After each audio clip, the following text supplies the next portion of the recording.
sur notre chaîne YouTube. Nous, c'est le couple Mongo, Viné et Landrine. Chers internautes, aujourd'hui nous allons parler de qu'est-ce que le mariage. En amont, nous devons savoir que le couple est l'un des fondements de notre vie sociale, affective, psychologique et physique. Quand celui-ci est épanoui, il est une richesse. Et quand il est désuni, il évolue facilement vers sa rupture, présenté comme une réalité de plus en plus contestée. Le couple subit les attaques psychologiques, médiatiques ou même politiques. Longtemps respecté, le couple ne devient qu'un accessoire de la société actuelle qui encourage l'indépendance, l'individualisme. Face à tout cela, il est normal de se tourner vers l'enseignement de celui qui a créé l'homme et la femme, ainsi qu'aux lois qui devraient régir leur situation. N'est-il pas plus simple de faire confiance au Créateur afin de bien bénéficier au mieux des bienfaits de sa création? La parole de Dieu s'est manifestée dans la Bible et c'est au travers de son étude que nous pouvons retrouver les repères qui devront régir notre vie de couple. Dans le livre de Luc, chapitre 11, le verset 28, la Bible dit « Heureux ceux qui écoutent la parole de Dieu et qui l'observent. » Chers internautes, il est très important d'écouter la parole de Dieu. Il est très important d'écouter le Seigneur parler. Mais ça ne suffit pas, il faut le vivre.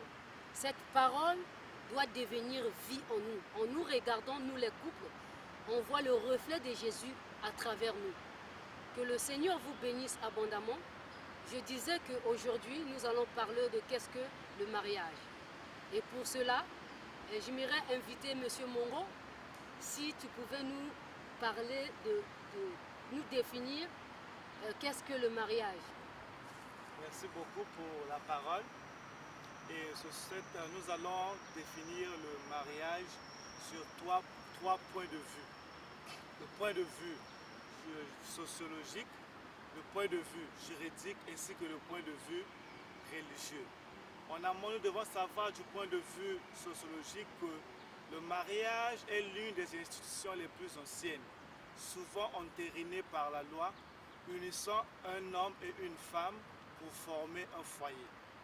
Et nous devons savoir également que chaque société a sa manière de unir le foyer, le mariage. Chaque société a sa façon de réglementer le mariage.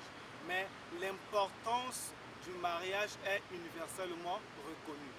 Dans d'autres sociétés, quand un jeune garçon rencontre une jeune fille et quelque temps après, s'ils ont eu des rapports sexuels qui aboutissent à une grossesse, les deux familles de ces deux personnes se sentent dans l'obligation de fonder une famille. Par contre, dans certaines sociétés, il faut d'abord avoir des préalables, c'est-à-dire qu'il faut que le garçon puisse aller demander la main de la jeune fille auprès de sa famille afin que la famille de la jeune fille puisse lui ordonner encore, puisse lui prescrire une dot. Et à partir de cela qu'on parle du mariage. Au-delà de tout, nous pouvons retenir que du point de vue sociologique, le mariage varie selon les sociétés. C'est pour cela que nous pouvons dire que le mariage est très important et dans toutes les sociétés, il est reconnu, mais il est célébré selon la société auquel la personne vit. Et s'il te plaît, chérie, peux-tu parler du point de vue juridique? Du point de vue juridique, le mariage est l'union de deux personnes de sexe opposé, dans le but de fonder une famille. En célébrant leur mariage, les conjoints adhèrent à un modèle légal organisé. Ce modèle détermine les conditions de formation du mariage, ainsi qu'aux effets entre époux et vis-à-vis des tierces La loi ne prend en compte que le mariage civil célébré devant un officier d'état civil. Pour qu'un mariage soit célébré, il faudra que les conjoints remplissent plusieurs conditions. Il y en a plusieurs, mais nous avons retenu que 3. Premièrement, les mariés et les futurs conjoints doivent être aptes moralement. Deuxièmement, ils doivent être de sexe différent.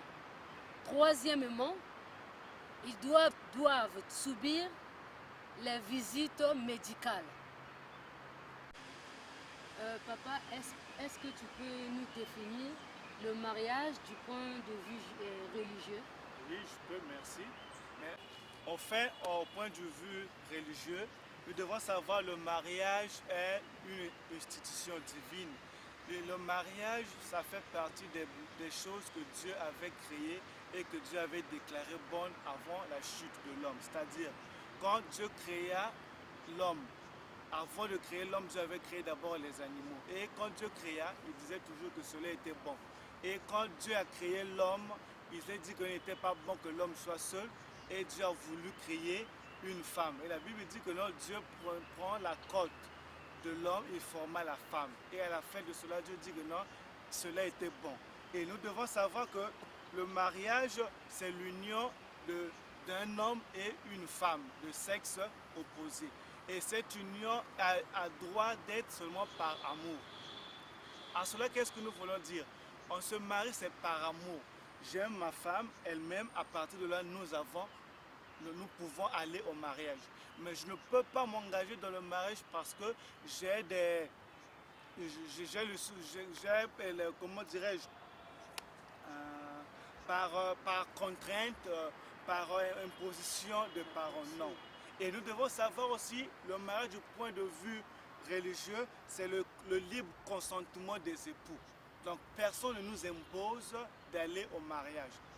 Et le mariage, du point de vue religieux, ça nous parle, c'est le miroir entre le divin et l'humain. C'est-à-dire que quand nous nous marions, nous représentons le mariage entre Dieu et nous. Parce que nous savons que Jésus-Christ, il était sur terre, il a dit dans sa parole, dans Jean 10, qu'il est avantageux pour vous que je m'en aille. Il est parti pour nous préparer une place. Qui? Il parle de son Église que nous sommes. Donc de la même manière que Jésus-Christ, il est parti au ciel pour préparer une place pour son épouse, c'est de la même manière que nous devons vivre cette relation avec notre époux ou avec notre épouse.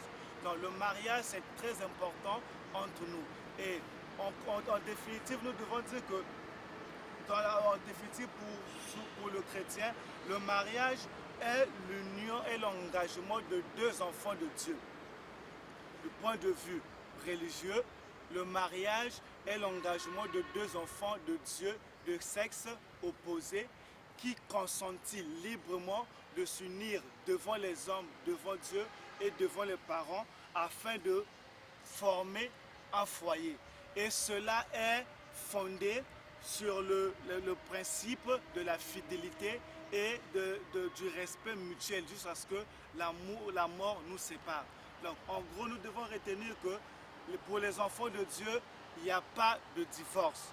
Quand je suis enfant de Dieu, j'aime ma femme, j'aime mon époux, nous nous marions. Seule la mort ne peut nous séparer. Aucune personne, aucune chose ne peut nous séparer. Donc que Dieu vous bénisse pour ce moment que vous avez passé avec nous. Que la grâce de Dieu soit sur vous et à la prochaine pour notre prochain numéro. Au revoir.